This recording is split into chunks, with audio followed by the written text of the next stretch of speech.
Hi, and welcome to the Texas Apartment Association Education Foundation's How to Speak Maintenance. This is our monthly podcast. The purpose of this show is to bring attention to some of our most valuable players in the multifamily industry, our maintenance teams, and how everyone on site and industry-wide should learn to speak maintenance. We want to highlight ways in which our office and maintenance teams can work better to support each other and create the best experience for our residents. I'm Becca Ramati with TAAEF, and my usual partner, Jason Fein, and your host, is on a plane right now. So he will be back next month. But in the meantime, I'm happy to be with you all and very happy to have our guest, Matt Smith, President and CEO with the Liberty Group. Matt, welcome. Hey, Becca. Thanks for having me. Sure. We're so glad you're here. Can you tell us a little bit about your history in multifamily and how you got to where you are today? Sure. I took over Liberty 16 years ago now. I guess it's coming up on 16 years ago as COO and kind of worked into the president CEO spot after a few different transactions. Came out of the traditional staffing world. I started in primarily accounting, finance, and did that for a number of years. Worked for two of the largest global staffing firms in the world, and really kind of got introduced to Ken on a whim, and met with Ken and kind of delayed anything, and we got reconnected about a year after our first meeting and decided it was time to do something fun. When I came in, we were 3 markets in Texas, and now we're up to 38 nationwide. So it's been a pretty fun ride. Awesome. Before we dive in today, please feel free to ask any questions in the chat, and we'll do our best to answer them live. So Matt and I were recently together at an NAA meeting in DC, and he stood up and sounded the alarm about an upcoming maintenance shortage. So my first question is, aren't we always in a maintenance shortage? And tell us what you mean by this shortage that's coming, and why. Yeah. I mean, you're spot on, Becca. We're always in a maintenance shortage. We always have been. If you kind of rewind the clock back to 08, 09, one of the first major refineries in Texas came online. Valero had a group out of Corpus Christi. And prior to that, the ramp up really ate into the maintenance side of things. Fast forward to around 2012, work began on a new refinery that was going to be based in Channelview, Texas, set to open in 2019, which it did. And at that time, they pulled from every maintenance sector we could find. People in the industry will probably remember that time frame. It was next to impossible to compete with the pricing and the pay. The good side for multifamily is that the oil and gas is very volatile, right? Extreme highs and extreme lows. The bad side for us right now is that there is this renewed interest in drilling and expanding within the oil and gas industry. And I think with the new plans that many have to increase drilling operations, it's going to hit us again. They can tend to pay more. They're very aggressive when it comes to recruiting, especially out of the multifamily ranks, because they know that people are good. And so they target us very hard. You couple all of that with this new resurgence and a push for manufacturing coming back to the States. And for that to work, they're going to have to fill these positions quickly and with abundance. So they're going to overstaff early on to make these things happen. Once again, I think multifamily is going to be a target for that. So I think we're in for kind of a rough run the next few years as these things start to progress and as these new items come online and new initiatives start to push forward. Multifamily is going to be a target for it again. So what do we do now to get ready for this? What can companies start to think about, put in place to, like you said, we're always in a shortage, but what can we do to stem it and make it not as bad as it could be? Yeah, I think one is the education and really highlighting our maintenance folks and making them feel very special, because without the maintenance teams, these properties don't work. right? It's problematic. I think we're struggling nationally right now with headcount at a lot of properties. I'm hearing this across the board with my trips and going into different markets, that sometimes the centralized leasing piece is putting additional strain on the maintenance team because they're the only ones there. They're the only person potentially on property to answer questions, and they don't like it. I think, since COVID, we haven't fully gotten back to employment levels at the site. So people are being stretched. And we're hearing a lot of that right now. We're hearing some burnout. So I think really watching your staff, making sure they have the resources, you've got the right number of people in place to manage the jobs effectively, and not putting the maintenance teams in an unwanted position to have to answer resident questions, or things that are kind of out of their scope, that they're less comfortable with.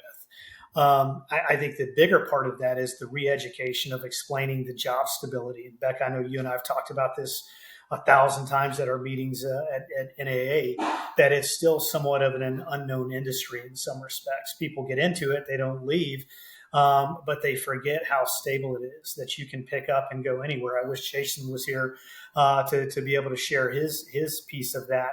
But really, you can be dropped in any state, any location throughout the United States, and have a job in multifamily, especially on the maintenance side. And I think we need to highlight that more. I really do. I do understand people's need and want to chase the money because it will be there.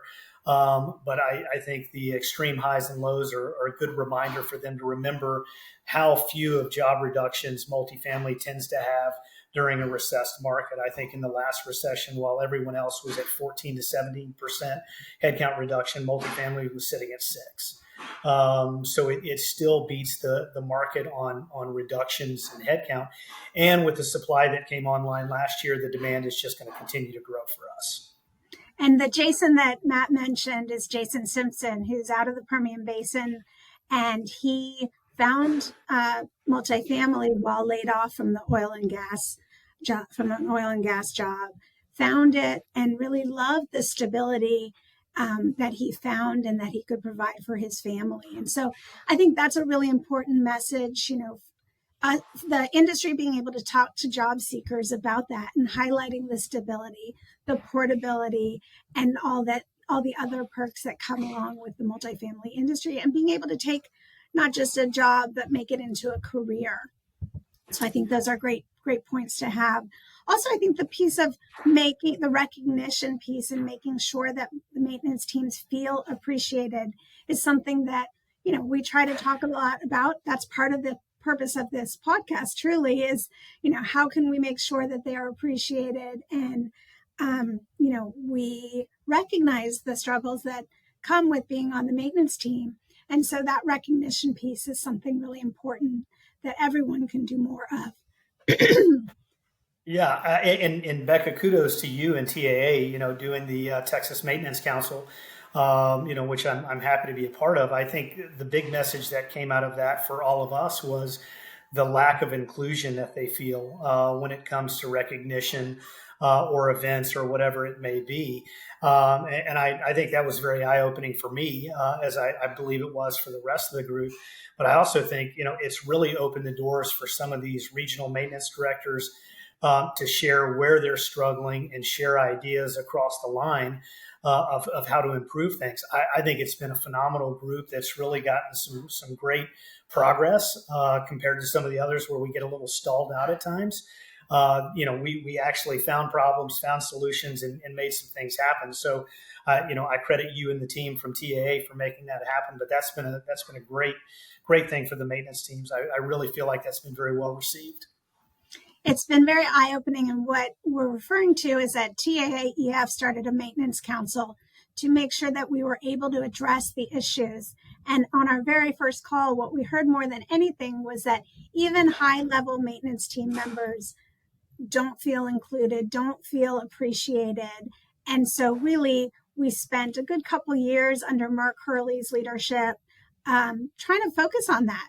Let's talk more about what the maintenance jobs are. Let's talk more about how, when you get a call in the office, how can you help the maintenance professional do that call quicker and ask the right questions so that they're able to get in and get out and get to the next thing rather than having to go in, ask all the questions that could have already been answered for them. So it can be small things or it can be big things. But I think those are important for everyone to think about and try to incorporate more of.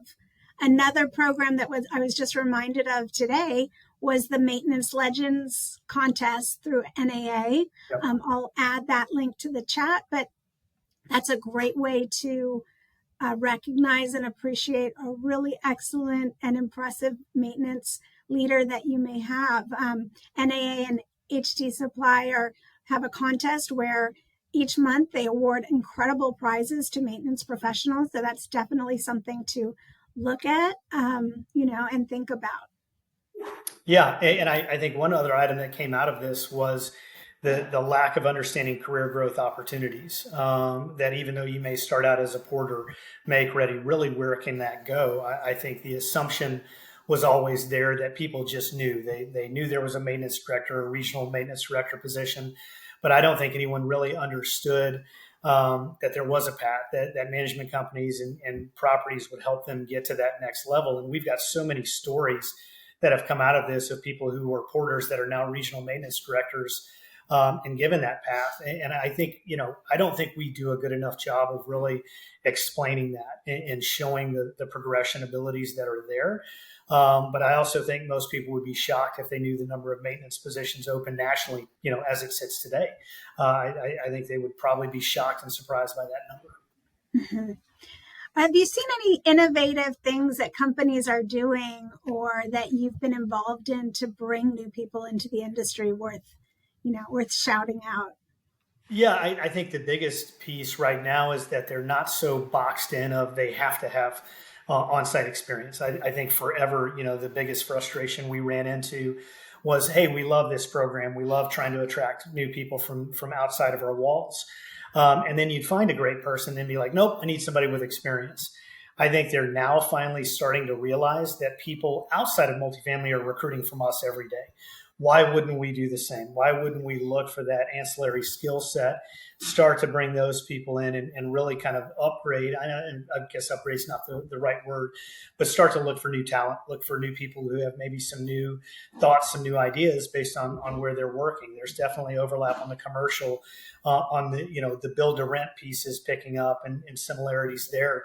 So I think they've really been forced, mostly out of demand, to be more open-minded, of not saying they have to have XYZ experience. We'd love to see kind of this background or this ability. And I think more and more management companies are becoming open to that because, as I said, we're a target for every other company right now that's not part of multifamily. So, we're going to have to start poaching from outside of our walls as well to keep up with the demand. And to self-promote some TAAEF materials for just a moment, TAA members can go into the new website and go to the TAAEF resources.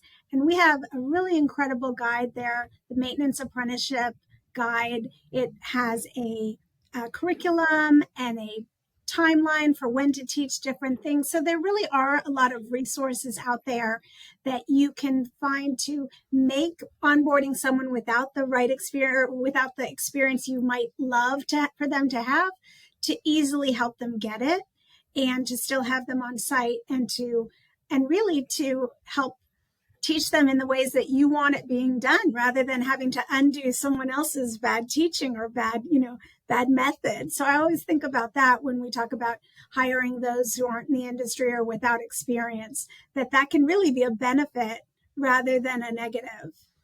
100%. And I think the big win for the materials, this is designed by people who are doing it on a day-to-day basis, leaders within our industry who are living and breathing these positions. So, it's not somebody who's a curriculum instructor. This is true hands-on and multi-level collaboration with that. So I think the documentation and everything that came out of this was great. Thank you. So Matt, what are the other things that, if you could tell management companies 2 things to do right now to be thinking about for this, shortage to coming or to deal with some of the shortages they may already have, what's your number one and number two things that they should be doing right now? Yeah, right now I think the number one most important thing is communication, talking to the properties and the teams. Do you really have what you need? Are you prepared? There's no doubt we're in kind of a wonky period, but I think we all know it's going to subside at some point, and we'll see, things go crazy again in a good way and in our favor. I think they need to communicate. They really need to over communicate right now, especially with the maintenance teams of, do you have the bandwidth? Can we cover this? Because I think it's very easy to overload and overburden at times, because if you don't hear someone complain, you assume that everything's okay. And I think twofold. One, they forget that there is an opportunity across the street at another apartment community who is trying to take your maintenance people. Like it or not, they're probably your friend, but I promise you they're trying to take your person. But number two, it's the outside factors, the outside world, outside of multifamily. So over communicate. Number two, I think we still at times are less competitive when it comes to some pay rates, that we need to look at that. And really go, are we paying what the market demands for these positions? And be competitive, because when people have options, it's a lot harder to address somebody who's already accepted an offer and play the counter offer routine, because you end up paying more had you just taken the initiative to make sure that person was compensated where they should be, from day one or at any point in the process as they're moving up through your organization. That's great. Thank you, Matt. I think this is some really important information. Please share this with your networks, with your teams, and get ready because it's coming. Yeah. If it doesn't, get ready for what alre's been happening, right? What's already for what's here, been happening right? forever. Exactly. Yeah. Exactly. Well, thank you so much for your time, Matt. So appreciate it. Again, this is a really important topic. I love that communicate piece, because it's really important and we don't do it enough. So that's huge and hugely important. If you are not registered for TAAE1 conference, make sure to go check that out. May 5th, 7th through 9th in Houston, conference.taa.org. I'll put a link to that in the chat as well. We will be back next month with Jason on April 21st. Thanks, everybody. Have a great day. Thanks, Beck.